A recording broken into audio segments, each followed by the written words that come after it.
Très bien, nous accueillons le docteur Pascal de Groot de Lille, du CHU de Lille.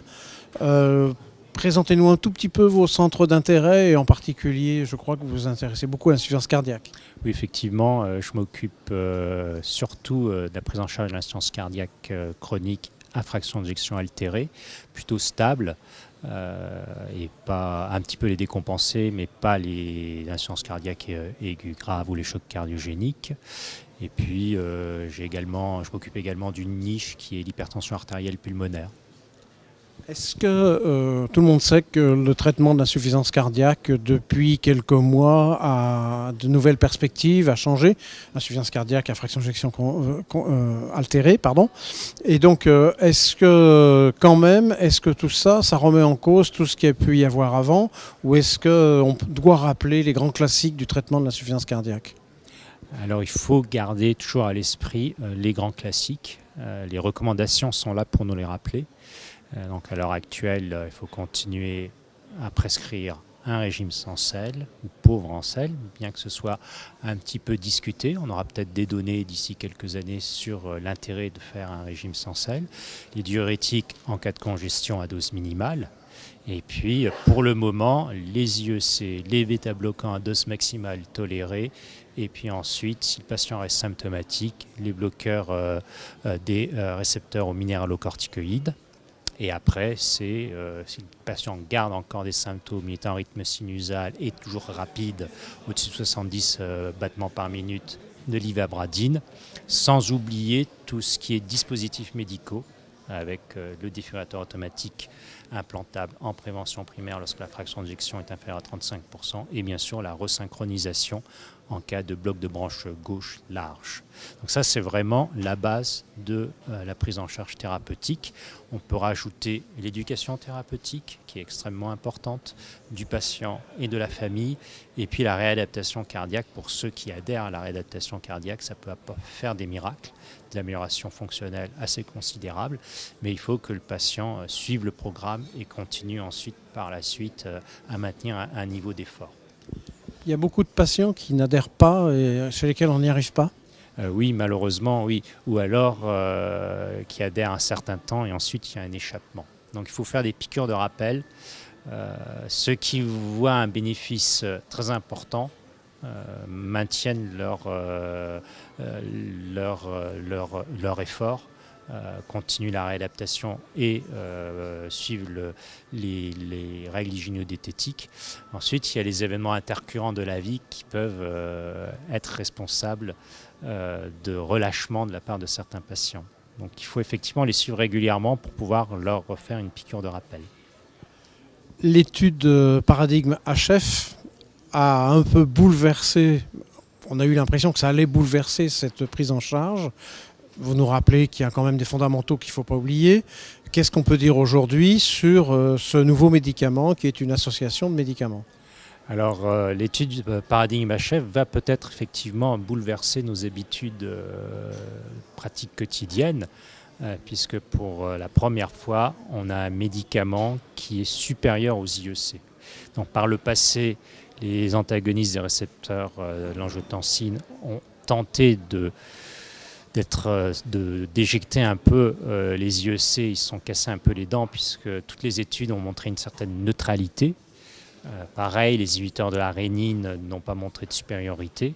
Donc là, en revanche, on a, face à l'énalapril qui est prescrit dans cette étude à plus de 18 mg par jour, donc des bonnes doses d'énalapril, le LCZ 696, dont le nom commercial est Entresto, diminue la mortalité cardiovasculaire de 20%, les hospitalisations pour insuffisance cardiaque de 21% et la mortalité totale de 16%, et tout ça est significatif.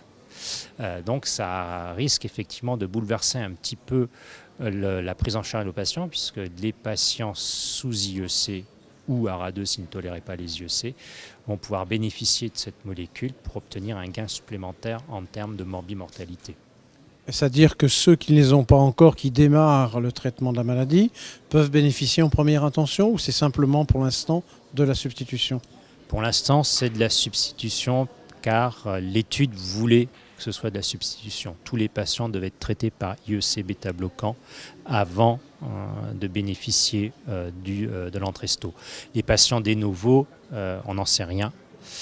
Probablement dans le futur, par habitude, on mettra d'emblée le médicament le plus efficace. Il faut quand même garder à l'esprit qu'un certain nombre de patients sous IEC bêta-bloquant améliorent leur fraction d'éjection et passent du statut insuffisant cardiaque à fraction d'éjection altérée à insuffisant cardiaque à fraction d'éjection améliorée. Et donc ces patients-là, s'ils améliorent leur fraction d'éjection avec une fraction d'éjection supérieure à 45%, en théorie, ne doivent pas bénéficier de l'Entresto puisqu'ils n'ont pas été étudiés. Mais on peut imaginer d'ici quelques années que la majorité des patients vont recevoir l'Entresto. On a tous vu passer AMM européenne pour Entresto. Qu'est-ce que ça veut dire en termes de possibilités de prescription ? Si on reste dans le schéma classique, on va attendre la commercialisation. En fait, je pose la question parce que je sais qu'il y a un dispositif particulier qui a été utilisé très peu, mais qui commence à se développer. Est-ce qu'on peut en dire deux mots ?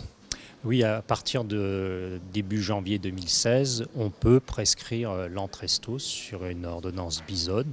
Il faut simplement que le patient aille chercher la molécule, la boîte, dans une pharmacie hospitalière ou dans une clinique qui possède une pharmacie hospitalière, une pharmacie et qui a l'autorisation de délivrance du médicament. Et pour l'instant, c'est très simple.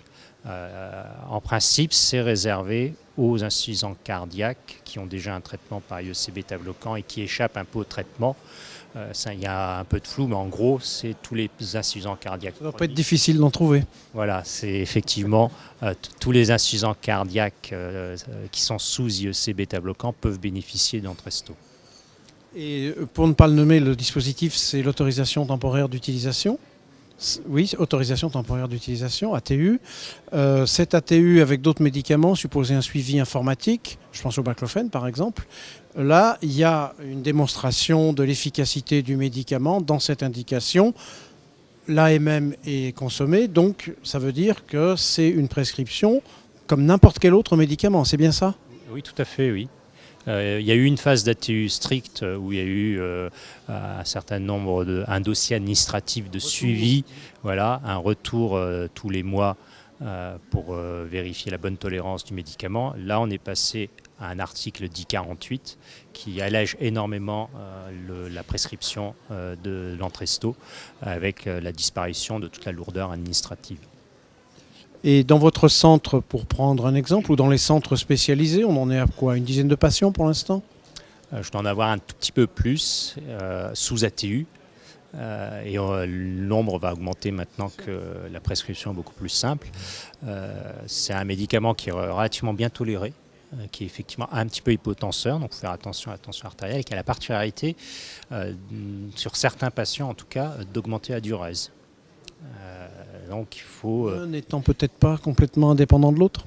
C'est un médicament qui inhibe la dégradation des facteurs peptidiques natriurétiques, donc il y en a plus qui circulent dans l'organisme, et de ce fait, comme ils sont natriurétiques, ces substances étant natriurétiques, il y a une augmentation de la diurèse. Et il faut donc être vigilant et puis ne pas hésiter à diminuer un petit peu la posologie des diurétiques pour les patients qui répondent bien à cette molécule. Je crois, sans être spécialiste de la question, qu'il y a plusieurs posologies qui permettent éventuellement de tenir compte de cet effet, de le prévenir et de le corriger en cas de besoin.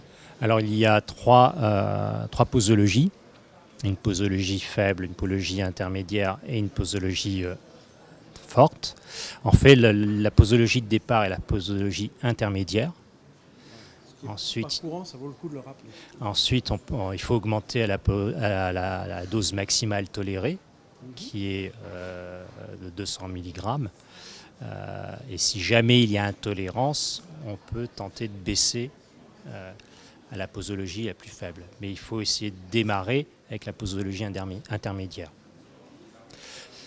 On peut commencer à démarrer avec une posologie faible si la tension artérielle est proche de 100 mm de mercure. chez les patients un peu fragiles ou chez des gens qui n'ont pas supporté antérieurement un IEC alors qu'on a essayé de leur mettre un IEC.